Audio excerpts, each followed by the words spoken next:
एक समय जहां समस्त मानव जाति आक्रामकता और अवसाद के जंजाल में फंसी हुई थी, एक बच्चे का जन्म हुआ।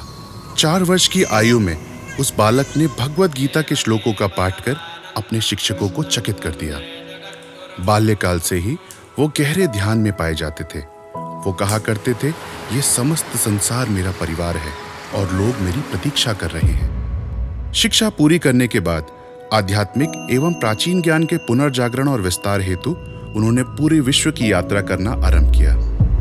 और फिर 1981 की शरद ऋतु में कर्नाटक के शिमोगा में 10 दिन की गहन ध्यान और मौन साधना के फलस्वरूप सुदर्शन क्रिया का जन्म हुआ। यह एक ऐसी शक्तिशाली श्वसन प्रक्रिया है जिससे तनाव मिट जाता है, साथ ही शारीरिक, भावात्मक और मानसिक स्वास्थ्य को बल प्रदान होता है। आपको इस मुहिम को शुरू करने की प्रेरणा कहाँ से मिली?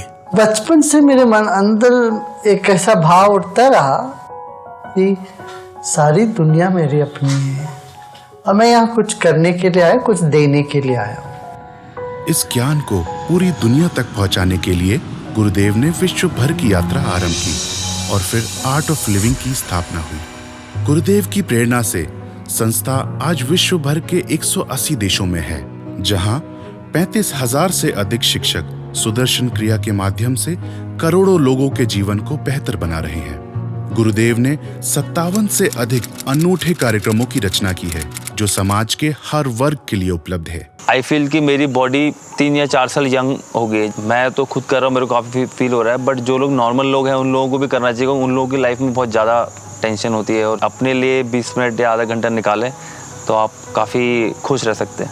हर इंसान के भीतर वो खूबी है, उसको सिर्फ एक मौका चाहिए खिलने के लिए। जब तनाव से मुक्त होता व्यक्ति तो अपने खुद में रम जाता है। गुरुदेव के कार्यक्रमों ने न सिर्फ आंतरिक शांति प्रदान की है, साथ ही हजारों स्वयंसेवकों को समर्थ बनाया है, जो साथ मिलकर एक सुंदर संसार का निर्माण कर रहे हैं। 24 वर्ष की आयु में गुरुदेव ने 180 बच्चों की शिक्षा और देखभाल की जो जिम्मेदारी उठाई थी, वो मुहिम आज 1200 से अधिक स्कूलों में 1 लाख से भी अधिक बच्चों को उत्कृष्ट शिक्षा देने का काम कर रही है। इनमें से कई देश के सुदूरवर्ती क्षेत्रों से अपने परिवार की पहली शिक्षित पीढ़ी है। पहली वाली जो जिंदगी थी, मेरा खाने पीने का भी कुछ व्यवस्था नहीं था, पहनने के लिए कपड़े नहीं थे। और ये वाला जो जिंदगी है, मेरा परिवार को हम अकेले पूरा संभाल लेते हैं। अभी इतना बन गया है।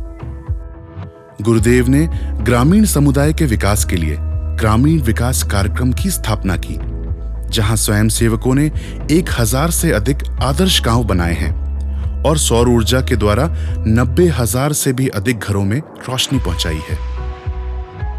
यूथ लीडरशिप ट्रेनिंग प्रोग्राम से दुनिया भर के युवाओं का रूपांतरण हुआ है। अब वे अपने क्षेत्र में सामाजिक और आर्थिक बदलाव ला रहे हैं। मैं पहले बहुत सिगरेट पीता था, शराब के नशे में धुत रहता था, लेकिन क्रिया करने के बाद मैंने सब कुछ छोड़ दिया है। पर्यावरण की रक्षा की मुहिम में आर्ट ऑफ लिविंग ने देश भर में कई नदियों और जलाशयों को पुनर्जीवित किया है, जिससे खासकर सूखाग्रस्त क्षेत्रों में लोगों को राहत मिली है। इस इलाके में पीने का पानी बिल्कुल नहीं था, अब तो भर भर के है। पूरे महाराष्ट्र में जल संचय का जो कार्यक्रम हमने किया, बहुत ही अद्भुत कार्य ये आर्ट ऑफ लिविंग के माध्यम से गुरुजी ने यहाँ पर किया। पृथ्वी पर हरियाली बढ़ाने में वृक्षारोपण और सफाई अभियान का बहुत बड़ा योगदान है। नैसर्गिक खेती को अपनाकर देश भर के किसान आत्महत्या को त्याग, आत्मनिर्भर और कर्ज मुक्त हुए हैं। गुरुजी, आपने किसानों के लिए जो प्रयास किए हैं, उससे हमारे जीवन में खुशियां वापस आई हैं। हम आपके बहुत बहुत आभारी हैं। अगर मुझे गुरुदेव आप नहीं मिलते, आपका ज्ञान नहीं मिलता, तो आज मेरा जीवन बहुत अलग होता। ये बड़े कमाल की बात है कि आप उन लोगों को बदल पा रहे हैं जो आज तक सिर्फ हिंसा में विश्वास रखते थे। क्योंकि अध्यात्म में ऐसा शक्ति है जो जैसे भी कठोर व्यक्ति बाहर से दिखे, उनके भीतर जो लोचवान चेतना है, एक सुंदर व्यक्तित्व है, वो निखर के बाहर आता है। आर्ट ऑफ लिविंग के जेल कार्यक्रमों ने विश्व भर में 8 लाख से भी अधिक कैदियों के जीवन में एक विशाल परिवर्तन किया है। पहले मैं हमेशा हिंसा करने को तैयार रहता था, लेकिन ये कोर्स करने के बाद मैं एक नया व्यक्ति हूँ। अब मैं खुद को लड़ाई झगड़े से दूर रखता हूँ। मुझे अब ये विश्वास है कि मैं भी सेवा कर सकता हूँ और दुनिया को बदल सकता हूँ।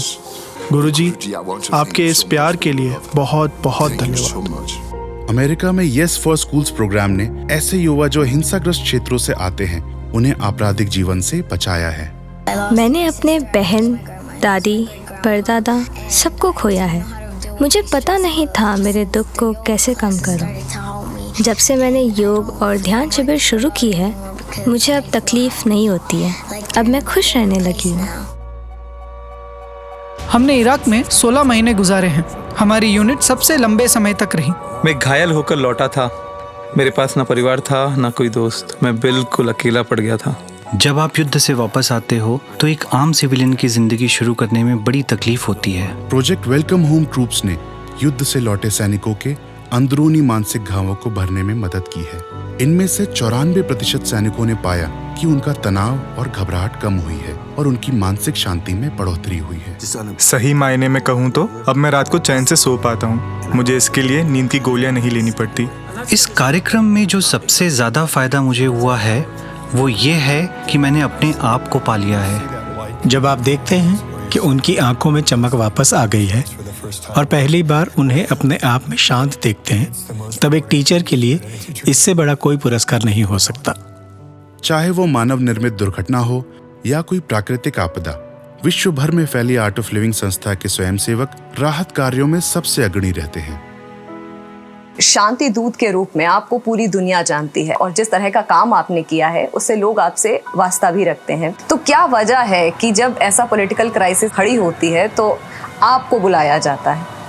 जब कॉन्फ्लिक्ट होती है अक्सर लोग समस्याओं को लेके बैठ जाते हैं। हम उनसे पूछे आपका यह समस्या है, आप बताओ क्या समाधान है। अब हम बैठ के सोल्यूशन के साथ बैठते हैं तो ये कॉन्फ्लिक्ट रेजोल्यूशन में एक नया मोड आ जाता है। देश के सबसे पुराने केस में इस पर सुप्रीम कोर्ट का फैसला आ गया। अयोध्या विवाद को लेकर के ये कह सकते हैं कि landmark judgement.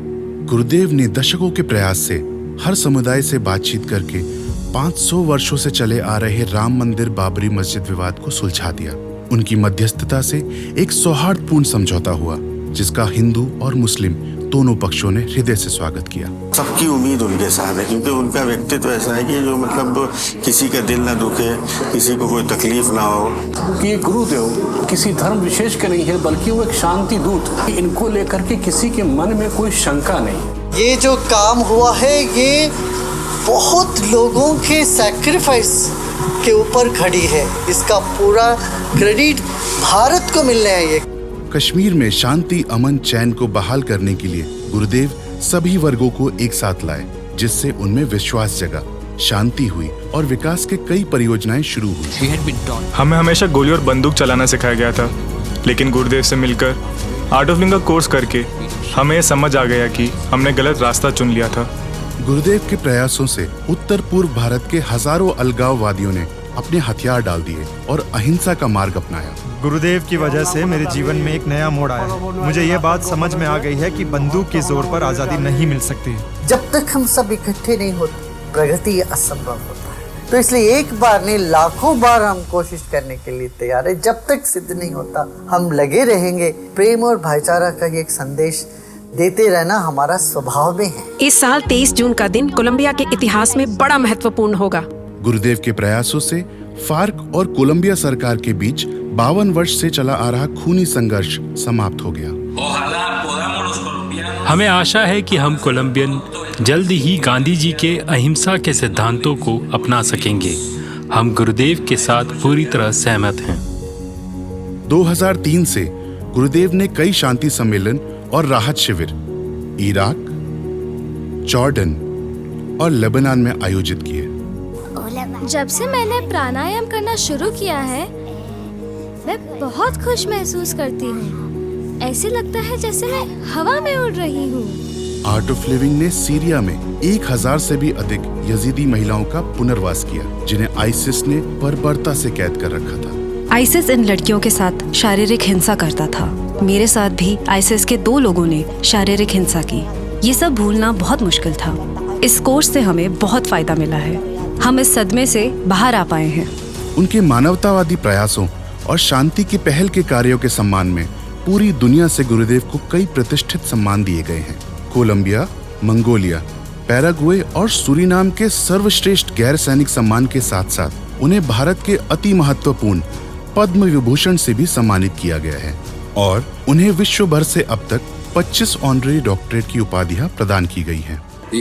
Art of living से विश्व भर के अलग अलग संस्कृतियों और वर्गों के लोग एक साथ जुड़े हुए हैं, जिसे आज की दुनिया में कर पाना एक बड़ा ही कठिन कार्य है। वसुधैव कुटुंबकम की भावना से गुरुदेव ने बेंगलुरु में पहला विश्व सांस्कृतिक महोत्सव का आयोजन किया, जहां 150 से अधिक देशों ने भाग लिया। बर्लिन में जहां दूसरा विश्व युद्ध शुरू हुआ था, वहीं इस महोत्सव में दुनिया भर से हजारों लोगों ने एक साथ आकर अनेकता में एकता के भाव का उत्सव मनाया।